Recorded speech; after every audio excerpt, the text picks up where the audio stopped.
বিশ্বরূপস্য ভাস্যাসি পদ্মে পদ্মালয়ে শুভে সর্বত্র পাহি মাং দেবী মহালক্ষ্মী নমস্তুতে। প্রতি বৃহস্পতিবারের ব্রতকথা। দোল পূর্ণিমা নিশি নির্মল আকাশ, মন্দ মন্দ বইতেছে মলয় বাতাস। লক্ষ্মীমারে লয়ে সাথে দেবনারায়ণ, মলয় পর্বতে বসি করে আলাপন। সেকালে বিনা করে এলো নারদ মুনি, যুগলে প্রণাম করি কহিলেন তিনি, হেরো মাতা মর্তপানে চাহি একেবার, অন্নাভাবে মর্তবাসী করে হাহাকার। বলো মাতা প্রকাশিয়া কি পাপের ফলে, অহনিশি নরনারী সদা দেখি জলে। হেন বাণী শুনি লক্ষ্মী দুঃখিত অন্তরে, কহিলেন ধীরে ধীরে ক্ষুণ্ণ মুনিবরে, আমা সমা নারী সিজি পাঠালাম মর্তে, আমারে ভুলিয়া তারা মজে মোহ গর্তে। লজ্জা আজি গুণযত নারীর ভূষণ, পরশোক লাগি তারা করিছে বর্জন। স্বামীরে কয়রে হেলা নাশনে কথন, গৃহ ছাড়ি যথাতথা করে রে গমন। প্রতিগৃহ এইরূপ পাপের আগার, অচলা হইয়া বলো থাকি কি প্রকার। লক্ষ্মীবাণী শুনি মুনি কয়ে ক্ষুণ্ণ মনে, কেমনে প্রসন্না মাগো হবে নারীগণে। কেমনে পাইবে নর তব পদ ছায়া, ওগো দয়াময়ী তুমি না করিলে দয়া। মুনির বাক্যে লক্ষ্মীর দয়া উপজিল, মধুর বচনে তারে বিদায় করিল। নরনারী দুঃখ আমি করিব মোচন, দেহ মোরে উপদেশ তুমি নারায়ণ। শুনিয়া লক্ষ্মীর বাণী কহে লক্ষ্মীপতি, কি হেতু তোলা প্রিয়ে স্থির করমতি। মন দিয়া শুনো প্রিয়ে আমার বচন, মর্তলোকে লক্ষ্মীব্রত কর প্রচারণ। প্রতি গুরুবারে মিলি যত নারীগণে, পূজিয়া শুনিবে কথা ভক্তিযুক্ত মনে। নারায়ণ বাক্যে লক্ষ্মী অধিহৃদয়ষ্ট মনে, গমন করিলা মর্তে ব্রত প্রচারণে।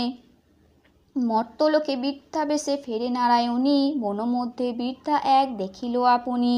সদয় হৃদয়া লক্ষ্মী জিজ্ঞাসা তাহারে, কহ মাতা কেবা তুমি এঘোর কান্তারে।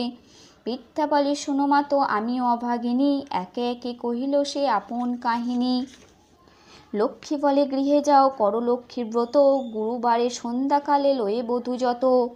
এত কহি লক্ষ্মী মাতা হইল দর্শন, গৃহে আসি বৃদ্ধা করে লক্ষ্মীর পূজন। ব্রতের ফলেতে মিলে সাত সহোদর, দূরে গেল দুঃখ কষ্ট ঐশ্বর্য বিস্তর। মা লক্ষ্মী করিলা তথা পুনরাগমন, বৃদ্ধার হইল গৃহ শান্তিনিকেতন। দৈবযোগে একদিন শোনো গুরুবারে, বৃদ্ধা সে বধূগণ লক্ষ্মীব্রত করে। সেই কালে মধু নামে বণিক নন্দন, সেই স্থানে উপনীত দৈবযোগে হন। ব্রতের বিধান দেখি সাধু তনয়, বলে একই ব্রত এই থেকে বা ফলদয়। হেন বাক্যে শুনি বলে বৃদ্ধা বধূগণ, করি লক্ষ্মীব্রত যাতে মানস পূরণ। ইহা শুনি মধু বলে করি অহংকার, যে জন অভাবে থাকে সে পূজে উহার। করিবি তো বচন লক্ষ্মী সহিতে না পারি, ছন্ন ছাড়া করি তারে ফেরাই বাড়ি বাড়ি। বহুকাল পথে পথে ঘুরাইয়া পরে, উপনীত করাইলা বৃদ্ধাস্যে দ্বারে। হেরে মধু লক্ষ্মীব্রত করে বধূগণ, স্মরণ হইল তার পূর্ব বিবরণ। বুঝিল পড়িয়া কেন এ ঘোর বিপাকে, অহংকার দোষে লক্ষ্মী ত্যাজ্যিলেন মুখে। গলে বস্ত্র দিয়া মধু বলে মা কমলে, দীনজনে রাজ্য পায় তব কৃপা বলে। এই রূপে মাকে ডাকি ভক্তিযুক্ত মনে, একাগ্র হইল মধু প্রমাণেরা সেই স্থানে। মনে মনে ভাবে মধু লক্ষ্মীব্রত সার, গৃহেতে আসিয়া পূজে প্রতি গুরুবার। এই রূপে মর্তলোকে ব্রতের প্রচার, মনে রেখো পৃথিবীতে লক্ষ্মীব্রত সার। ইতি বৃহস্পতিবারের ব্রতকথা সমাপ্ত। ওম বিশ্বরূপস্য ভাস্যাসি পদ্মে পদ্মালয়ে শুভে সর্বত্র পাহি মাং দেবী মহালক্ষ্মী নমস্তুতে।